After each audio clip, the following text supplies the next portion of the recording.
Hi, I'm Jackie Lovejoy. I'm president of the Dearborn Area Chamber of Commerce, and I'd like to welcome you to another episode of So That's What You Do. The people we meet in this role and the entrepreneurs and the interesting industries we want to bring to you in your home.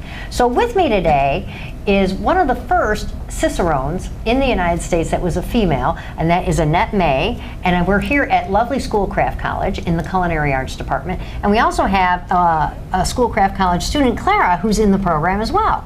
So thanks, guys. Thanks for being here today. Thanks for coming. Oh, no, my pleasure. The things I get to do on my job, it's wonderful. Fun. So, Annette, you come from Australia. I do. Okay. And I read in 1995 you were a bartender, you were in Chicago, craft beers were just coming up. Tell me a little bit how you got to the States and what led you down the beer road. I came to the States in the early 90s for an entirely different job. So I don't know, like there was, I sort of was at the end of that career. It was like a career change, and I didn't want to stay in it, and I was looking for something different and interesting. And as an interim job, purely as an interim job, I decided I was actually offered a bartending position in a multi-tap beer bar in Chicago, and there weren't a lot of them then, so I was actually kind of lucky to score that job. Now, I knew nothing about beer because I grew up pretty well in a non-drinking family. So Australians do drink a lot of beer, but it just wasn't part of my family and that. So, but there I was in this bar, and they had all these beers there that I'd never heard of. I knew nothing about them. So it's like, you know what, I'm a bartender. If I want to make a lot of tips, I better learn something about these, and I did. Because that's the thing about tipping industry, sure. Yeah, so that's how it started, and I discovered I really enjoyed beer, but not, I enjoyed some of the Belgian beers and some of the more unusual beers that had some really interesting flavours that I'd never tasted before. So that's where it all started, in Chicago in '95. So and it's grown from there. Very much so. Oh, well, now everyone talks about the specialty food industries and the craft beer industries and the distilleries that are popping up around Detroit. So lots of them in Detroit. Lots of great distilleries in Detroit as well as breweries. Yes, yes. So for instance, Rusted Crow is Fabulous. On Telegraph, and they have a restaurant downtown now, and they're great chamber members. Andrew is a graduate of this brewing program. I don't know if you knew that. So he was one of our early students, and he graduated. And again, because distillation, you start off basically brewing a batch of beer.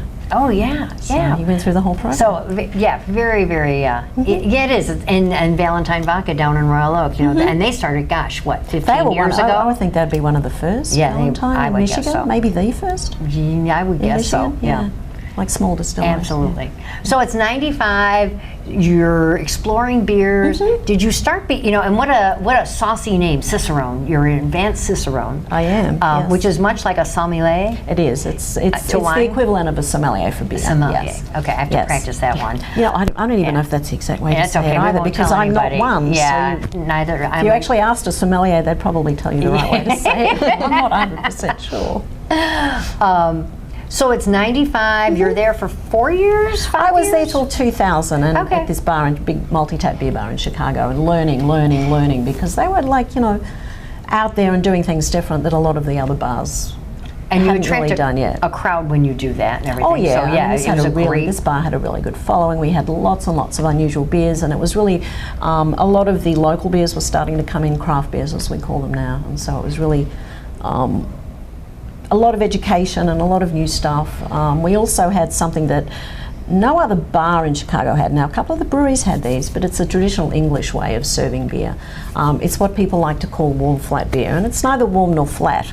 However, it is warmer and slightly less carbonated than the beer we're used to. So we had this set up there, and it's called cask conditioned ale. And we were the only bar in Chicago at the time, even though there was a couple of small breweries doing it. So again, it was a draw card for people and education for me. Just I had to learn all about this stuff. So absolutely. So it's 2000. Had you started Cicerone training at that point? No. There's a little background story for Cicerone, if that's okay. So the gentleman that started the whole Cicerone organisation, the Cicerone program actually got underway in 2008. So it was actually quite a jump after that.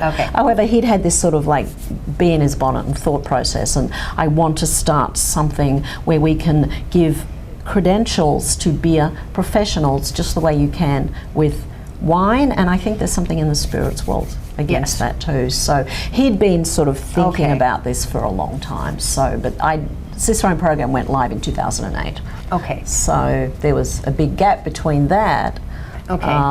I got offered a position as a sales rep. For a company called Be United, and what Be United did, they were an importer. So they brought in some really rare and unusual beer styles into the USA from plenty of countries all over the world. And again, in 2000, Be United was around before that, but in 2000 when I started working for them, the beers I was selling, most people had never heard of some of these unusual beer styles from Germany and Sweden, and just some really unusual stuff. I did that for 5 years, but basically I really had to learn a lot. Okay. Because bottom line, here's what I was doing. I was selling the most expensive beer on the market that nobody had ever heard of. You have to know it yourself. And I had to know really, you my should stuff. try this. Yeah, so I had to know the stories, and I had to understand the brewing, and because sometimes I didn't know hardly anything about brewing then, because I was not a home brewer or anything.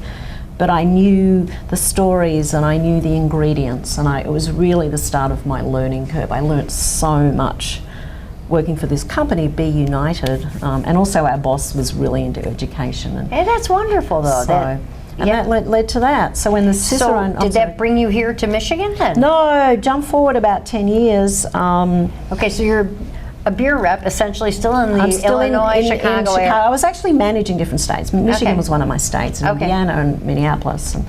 And, jump forward to 2003, and I was actually at a big conference that was in Chicago. It was a homebrewers conference, huge, big conference. And I know some people are like, what do you mean a homebrewers conference? These things are amazing. Now they attract like thousands. 3,000. Yes. They're huge. Now they can hardly find a hotel big enough to house these things.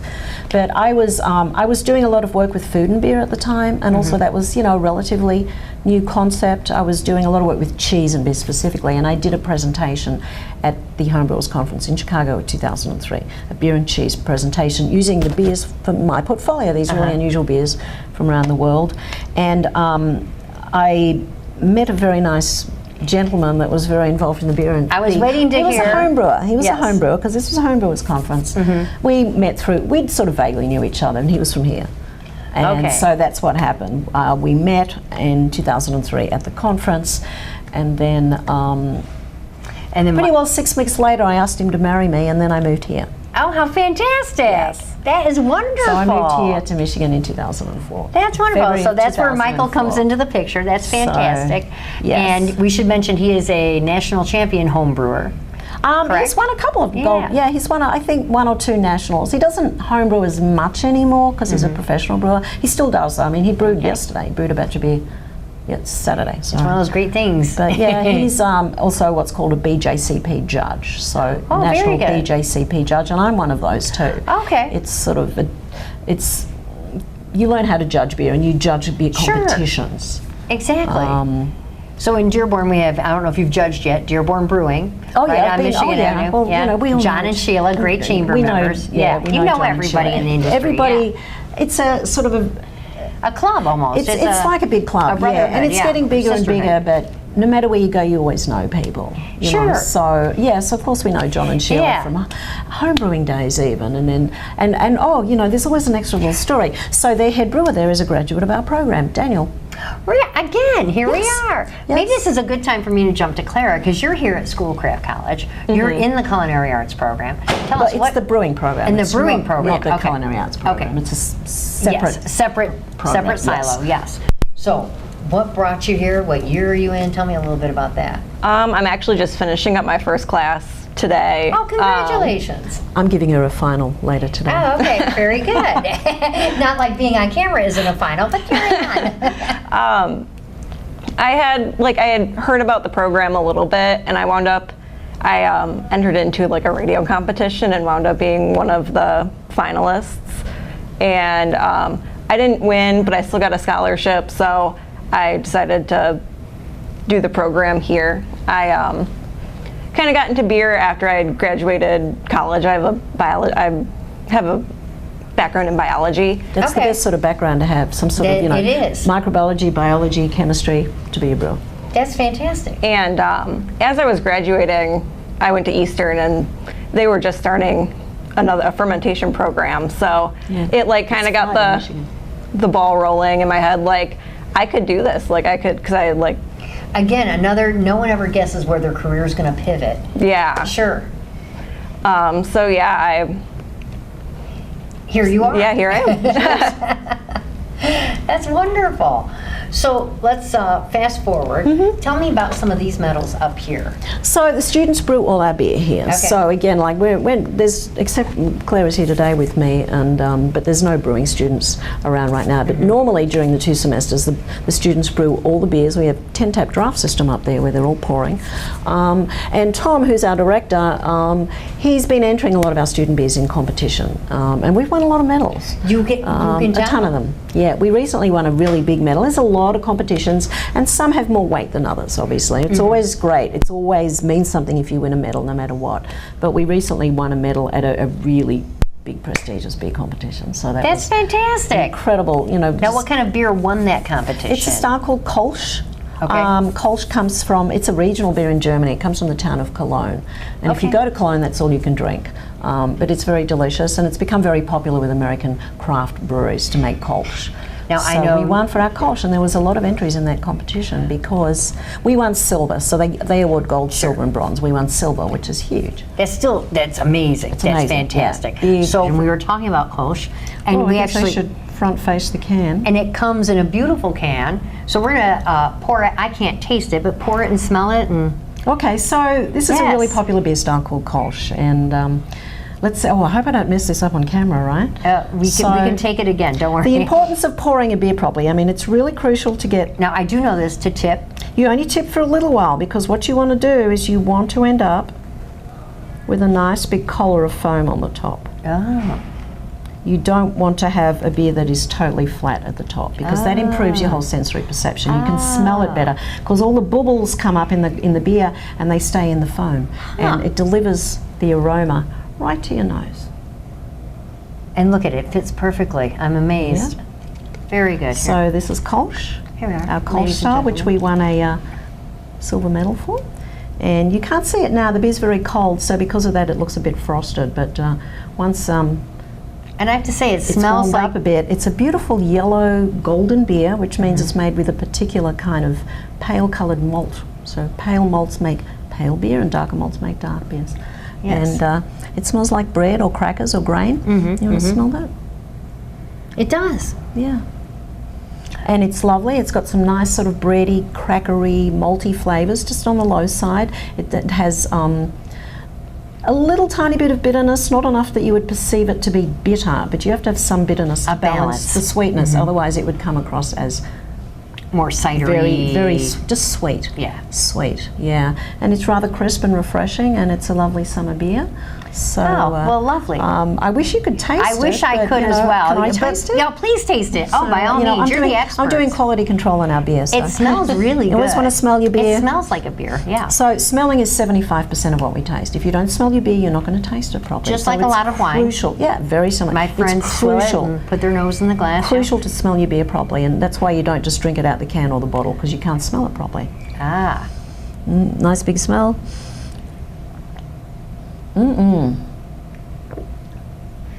Tastes like malt. Some nice rich Pilsner malt, and it's lovely and refreshing and thirst quenching. I know Bob is probably off camera just dying that he can't have some of this if he knew what we were doing. I could just sit here and drink the whole thing. Well, we can just and I sit. really don't want to pass it to Clara, because I'm drinking out of the glass. Well, I should have got 2 germs small now. glasses. So. That's okay. It's beautiful visual interest. So see how you've got, I don't know, we can see it up there, but see how you've got this nice foam stuck on the glass there? That's a sign that it's a really good beer, and it's brewed with really good ingredients to get that foam. And it's also a sign that this glass is what we call beer clean, which is crucial. Crucial, a beer clean glass. If your glass is not beer clean, the carbonation gets all upset and the beer doesn't taste good. Really? Now, how do you get a beer clean glass? Using the right detergents is the main thing. You can't wash glasses in food detergent, because food detergent has emulsifiers in it that are designed to break down fats, and what they do is they'll leave a film on your glass. So food detergent, so like anything you normally wash your dishes in, like Dawn takes grease out of your way, you don't want to use any of that. I mean, again, I Not don't to denigrate necessarily Dawn. hand wash all my glasses, but what I do, if I do wash them with my food glasses, I will give them a bit of a scrub afterwards. And the other thing you do is always rinse the glass with water first before you pour the beer, because the glass came out wet. Very good. Yes. So There's such a craft to... there's a big craft. And just... to the probably digressing, but I will just point out something that's really crucial to beer, really crucial. The brewer brews the beer the way he or she anticipates the product. They know the recipes, just like a chef. You create something. Now, from the time that beer leaves the brewery till the time it gets to the consumer's glass, there are so many things that can go wrong along the way with transport, distribution, transport, warehousing, temperature, all the way down to a clean glass, and if the server pours it in the best possible way for that beer. And a lot of times somebody will go to a bar and the draft system mightn't be perfectly balanced, or the glass, again, a beer clean glass is for beer. You can have a clean glass, but the beer mightn't work in it. The glass can be clean hygienically, but the beer mightn't be happy in it. Exactly. So all the way down to, somebody will get a beer and they'll go, oh, this beer smells or tastes slightly off, and they blame the brewer. But you know what? How many steps there are along the way, and in oftentimes serving it properly. It's all the way down to the very last stages where not only do you need a beer clean glass, you need a server that really understands the importance of pouring it properly into a glass with a head and the whole thing. And only then will you get that beer as it's intended by the brewer when it left the brewery. And also freshness. Beer should be drunk fresh. That's the thing. So being an occasional patron of bars, and just see friends get beers, because they don't do this with wine glasses. You have the bins of water behind the bar, and the bartender will glass from bin to bin to make sure. Well, that's part of glass washing. So you have 3 stages, although a lot of places have automatic glass washers now. But it's called the 3-sink system. So you have detergent, rinse, and sanitizer to wash beer glasses. But you have to, what's the most crucial out of that whole process is using the right beer. You need detergent and sanitizer for beer, not just anything, and then at most bars these days have a glass rinser. So if you're in a bar, they stand there, and it's usually right under the taps, and they just before they pour the beer. Exactly. Well, that makes such a difference. If you develop your palate and you go forward like this, that is something that I have friends with wine aficionados. If you don't have the right glass for red wine, don't bother pouring it. I mean, it's one of the things. You want the bouquet to come up. You want it to be able to breathe. Actually, breathe is a wine term. It doesn't have a real meaning in beer, but I know what that means.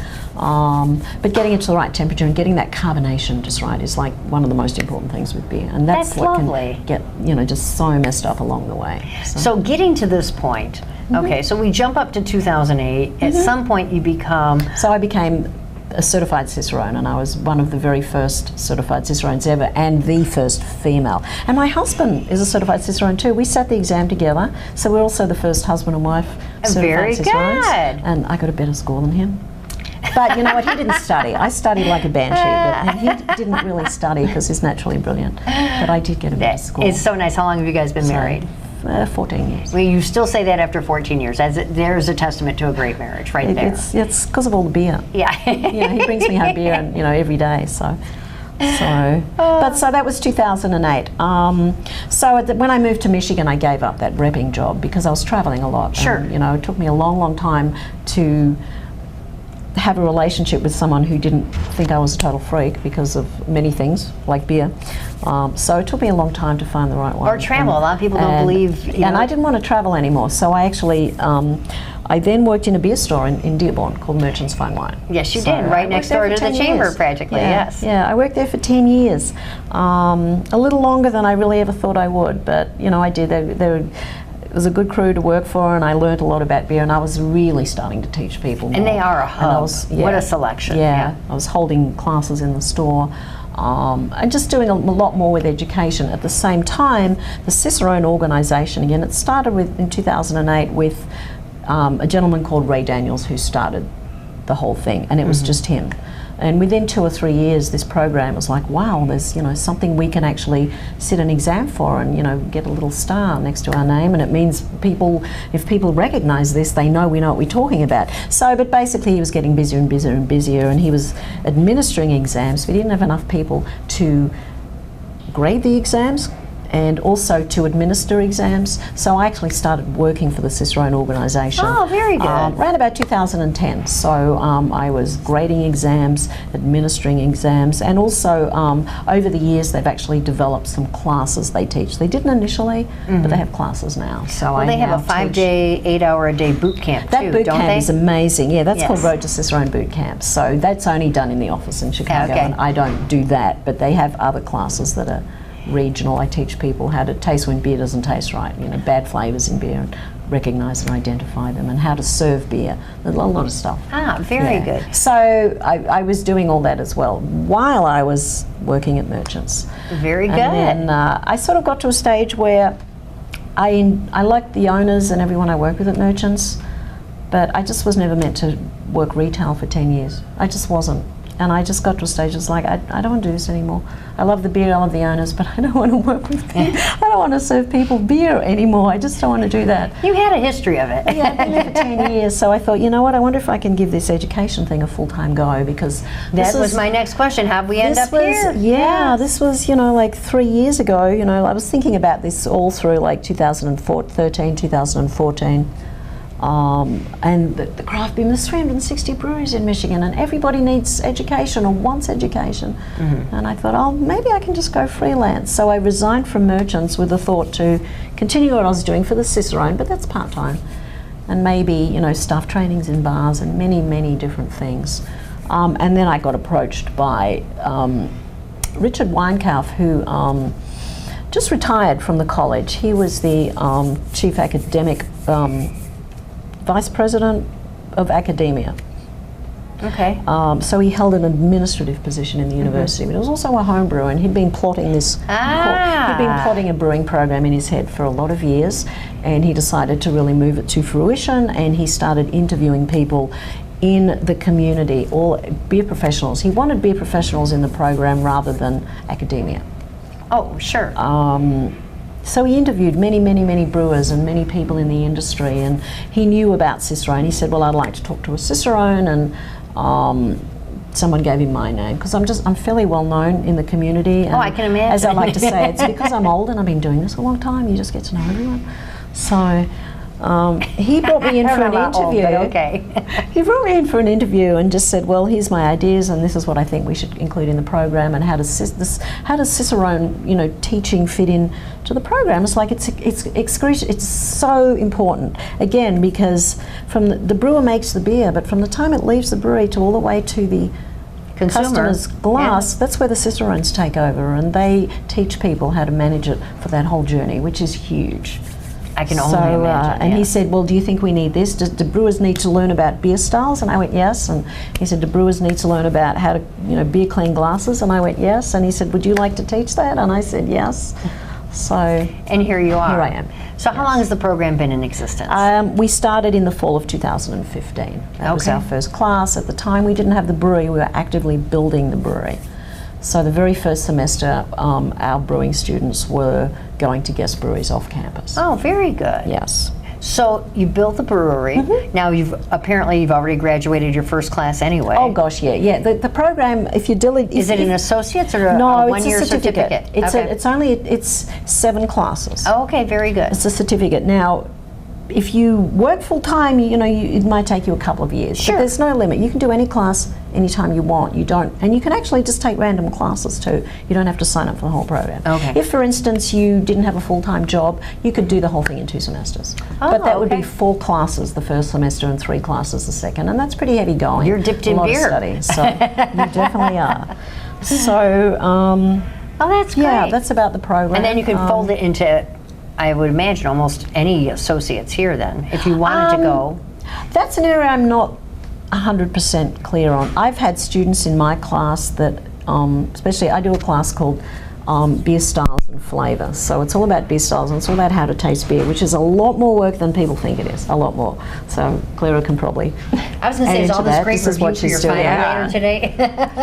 Yeah, so sometimes, for instance, somebody will be doing an associate here at the college, and they'll need 2 extra credit hours. So they'll say, I'll take this fun beer tasting class for 2 extra credits. And they never know how and much then work it's it really is. hard. But so there's that element to it, but I don't know So I don't know what you can apply to other courses. coming once you from through it. higher ed, usually a certificate will ladder into another program Yeah. at some point. For us, it's about getting your foot Yeah. in the door in the brewing industry. So our students come out after 2. They're not going to be head brewers. You need to do like a fermentation science degree, Sure. and or lab work, and like some sort of biochemistry degree or something to get a high level brewing position. But if you want to just get your foot in the door, as so many people do, once you're in, you're in. You learn, you move up. So I'll equate So this. that's yeah. what this program does. That's and perfect. many of our students have jobs either before they even graduate or after graduation. They're getting entry-level jobs in breweries, and they're hands-on brewing. So I'll compare this to the computer industry. You can get a 2-semester Cisco certification to get your foot in the door someplace, because they will snatch you up with the Cisco certification. You can continue your education as you move forward, but they need feet on the street to do the jobs. And so many people enjoy the craft of it. I can see where this is just such a popular program. Yeah, it's popular because it's community college, so you're not like forking out like probably as much as a state university or anything. A It's fraction, really yes. flexible. You can do, again, if you've got a full-time job and you can only do 1 class, that's fine. It might take you 7 semesters to do it, but that's okay. Yeah, I mean, can do that's a that. great hobby. Yeah. Because I always say every class you go to, as what we used to say, you want to count on at least 10 hours of homework. Yeah. Some may be lesser, some may be more. So, Clara, any parting thoughts as we go forward? You think you're going to go on and take more classes in this program? Yeah, I'm signed up for 3 classes in the fall. Oh, fantastic. Fantastic. So I can't thank both of you enough for being on the show. What an interesting industry. And It is. really, It's fun. it's been growing for years, like you said, but boy, it's come to the top of everyone's mind right now. And we're not at saturation point yet. There's No. still room to grow. We still have per capita, we're still not up to pre-prohibition. We have more breweries now than we did pre-prohibition, but per capita we're still, there's still room to grow. We're not at saturation point. And I think that's a great reason to come take a class, because if you're interested in history and brewing and this sort of thing, to know pre-prohibition levels, that is just amazing. So we actually have a brew pub. So we have to-go hours. You can come in and we have packaged beer, as you saw I poured from a can. So we have a packaging line in here, canning and bottling line, so our students learn all this. But you can actually get our beer to go. And we actually have a functioning brew pub where you can come in on Saturdays between 5 and 9. And just during the summer, it's Thursday evenings too. I don't remember the time. Oh. And that changes. That does, the week hours change when semester starts. Sure. But at least every Saturday between 5 and 9, you can come in and sit in the restaurant, which is a brew pub as well. We have Sure. a 10-tap draft system in there with all our student brew beers, and have snacks and just have a pint, have a sampler, flights, all that sort of stuff. That's wonderful. Most it's people, a lot of fun. they forget about it, because we have Henry Ford College on my side of town. They have a culinary arts program, and to utilize those restaurants and their liquor licenses, and to come and have the brew pub here and try Yeah. everything you've talked about. Yeah, so we have absolutely a amazing. functioning brew pub, so it's a lot of fun. That's fantastic. You guys, thanks for being on the show. Thanks, Stay tuned thank for our, no, my pleasure. And stay tuned for our next episode of So That's What You Do.